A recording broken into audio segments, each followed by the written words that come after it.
몇 해 전 나는 서울 외곽에 있는 작은 원룸에서 혼자 살고 있었다. 그곳은 낡은 건물로 밤만 되면 바람이 창틀 사이로 쐬어들어 윙윙거리는 소리가 났다. 하지만 싸님대로 덕분에 학생 신분인 내게는 더없이 좋은 집이었다. 대학에서 늦게까지 공부하다 귀가하던 어느 날 밤이었다. 집 앞에 도착했을 때 이상한 기운이 느껴졌다. 복도 끝에서 누군가 나를 지켜보고 있는 듯한 느낌이 든 것이다. 날이 무오하게 흐렸어인지 사람 한 명쯤 서 있어도 분간이 잘 가지 않았다. 나는 긴장된 마음으로 빠르게 계단을 올라갔다. 현관문을 열자 차가운 공기가 나를 맞이했다. 평소 독서 등만 켜둔 방 안은 어두컴컴했고 그날따라 유난히 쓸쓸했다. 나는 잠시 머뭇거리다 문을 닫고는 바로 책상에 앉아 공부를 시작하려 했다. 그런데 등 뒤에서 이상한 소리가 났다. 마치 문을 긁는 듯한 소리였다. 착각이겠지 라고 스스로를 다독이며 공부에 집중하려 노력했지만 그 소리는 점점 더 분명해졌다. 나는 용기를 내어 뒤를 돌아봤다. 아무것도 없었다. 그저 겨우 닫힌 창문이 흔들릴 뿐이었다. 다시 자리에 앉으려 하자 소리는 멈췄다. 얼마 지나지 않아 또다시 그 긁는 소리가 들려왔다. 이번에는 문 쪽이 아닌 방 안구석에서였다. 나는 두려움을 억누르고 스마트폰 손전등을 켜 방 구석을 비추었다. 그곳에는 아무것도 없었다. 마음속에서 이상한 느낌이 더욱 강하게 피어올랐다. 나는 자리로 돌아와 앉았다. 시간이 얼마나 지났을까? 문득 허기진 느낌이 들어 냉장고를 열었다. 그때 등 뒤에서 쿵 소리가 들렸다. 나는 급히 뒤돌아보았지만 여전히 방은 고요했다. 겁에 질려 친구에게 전화를 걸었다. 통화 음성이 들리는 동안에도 등 뒤에서 쿵쿵 소리가 계속되었다. 전화 너머로 친구가 묻는다. 무슨 일이야? 괜찮아? 나는 떨리는 목소리로 방금 있었던 일을 설명했다. 친구는 잠시 침묵하더니 말했다. 잠깐만 기다려봐. 지금 갈게. 친구가 오는 동안 나는 방 한가운데 앉아 현관문만을 주시했다. 밖에서 들려오는 발걸음 소리에 이어 노크 소리가 들렸고 친구가 도착했다. 나는 급히 문을 열어 친구를 맞이했다. 친구는 나를 안심시키려는 듯 활짝 웃으며 방 안을 살피기 시작했다. 그런데 그때였다. 친구가 화장실 쪽을 가리키며 말했다. 왜 여긴 불이 꺼져 있어? 나는 깜짝 놀라 그쪽을 돌아보았다.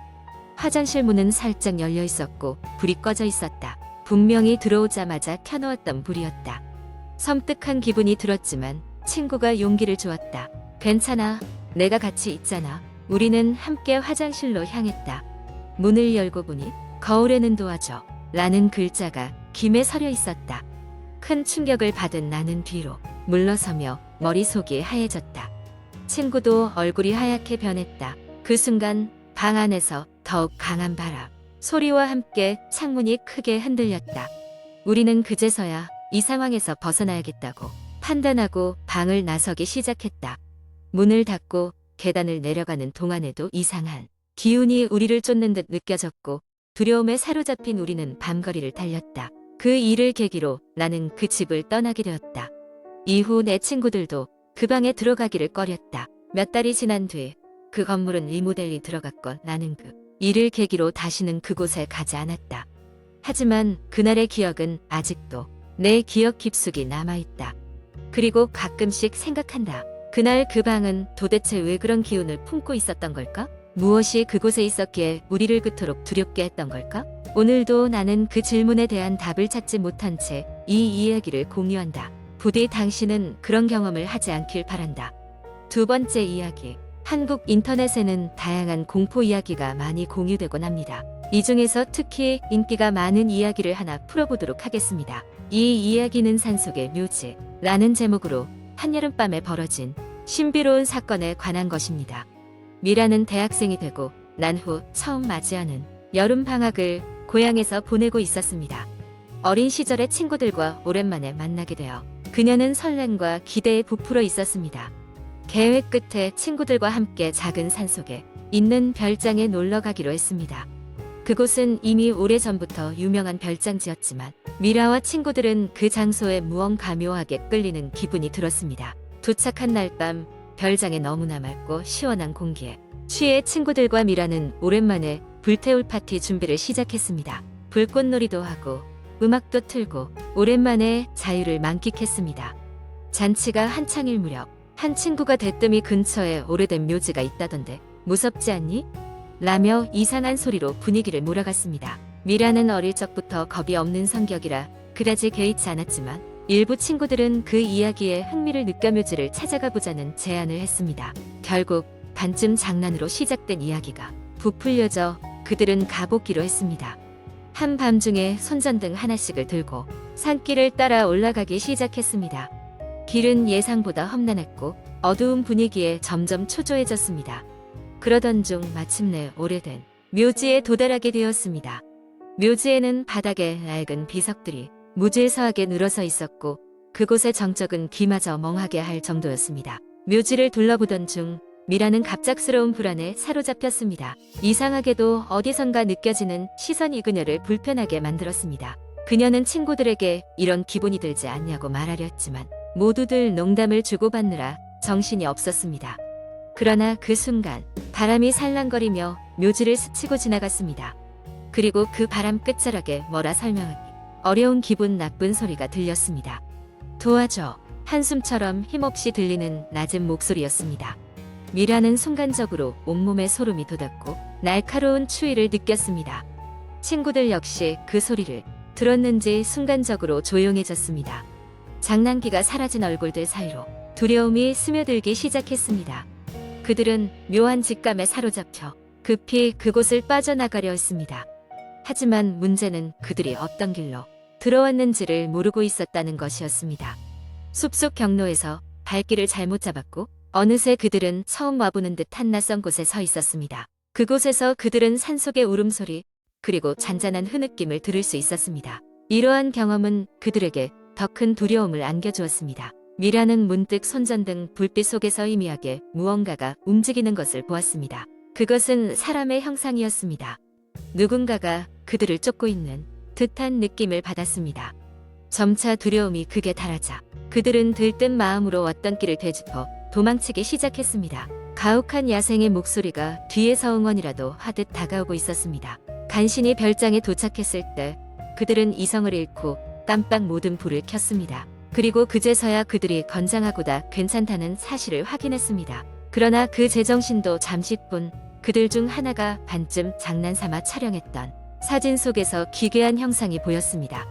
어떤 이의 희미한 모습이 그들 곁에 서 있는 풍경이 찍혀 있었습니다. 그날 밤 아무도 제대로 잠을 못 이룬 그들은 지친 몸과 마음으로 날이 밝자마자 그 장소를 떠났습니다. 이후 그들은 그날 밤 그 묘지에서 무슨 일이 있었던 것인지 왜 그런 기분 나쁜 느낌을 받았던 것인지를 끝내 설명할 수 없었습니다. 미라는 몇 년 후 우연히 그 근방에 다시 방문할 기회가 있었고 당시의 사건을 떠올리며 그 묘지의 전설에 대해 알아보았습니다. 그 묘지는 오랜 전쟁 탓의 죽음을 맞이한 사람들의 무덤이었고 수많은 사람들이 그곳에 영혼이 남아있다는 증언을 했다는 이야기를 접하게 되었습니다. 결국 미라는 그날 있었던 신비한 경험을 결코 잊지 못하게 되었고 산속의 묘지는 오래도록 그녀에게 공포의 기억으로 남아있게 되었습니다. 이 이야기는 이후에도 많은 인터넷 커뮤니티에서 회자되며 많은 사람들에게 공포를 선사하고 있습니다. 이제 당신도 그 산속의 묘지에서 어떤 일이 있었는지 상상하여 혹시 모르는 두려움을 경험하게 될지도 모릅니다. 세 번째 이야기. 어느 늦은 여름밤 유난히도 습하고 더운 날이었다. 창문을 열어놓아도 바람 한 점 불지 않고 그저 후덥지근한 공기만이 방 안을 가득 채우고 있었다. 나는 인터넷에서 전해지는 공포 이야기에 빠져 시간 가는 줄 모르고 있었다. 항상 자주 가던 공포 게시판에서는 사람들이 각자 경험한 기괴한 사건들을 조금의 과장과 함께 실감나게 풀어내곤 했다. 그날따라 유독 섬뜩한 이야기를 발견했다. 제목은 환청이었다. 글쓴이는 어느 외딴 마을에 사는 대학생이었다. 그는 오래된 창고를 개조한 집에 홀로 살고 있었는데 어느 날부턴가 이상한 소리를 듣기 시작했다고 했다. 꼭 누군가가 여기야, 여기서 나 좀 꺼내줘 라고 속삭이는 듯한 소리였다. 처음에는 옆집 아이들의 장난이라고 생각하며 대수롭지 않게 넘겼다. 하지만 시간이 갈수록 그 소리는 점점 더 선명해졌다. 심지어 한밤중에도 그의 귓가에 속삭이는 듯 들려왔다. 그는 직감을 믿기로 하고 소리가 들려오는 방향을 쫓아갔다. 그 소리가 가리키는 곳은 다름 아닌 집 뒤편에 있던 낡은 우물이었다. 우물은 오랫동안 방치된 듯 지저분했고 덩굴 식물이 엉켜 있었다. 겁에 질린 그는 그 자리에서 달아났다. 또한 심상치 않은 일들이 그를 둘러싸기 시작했다.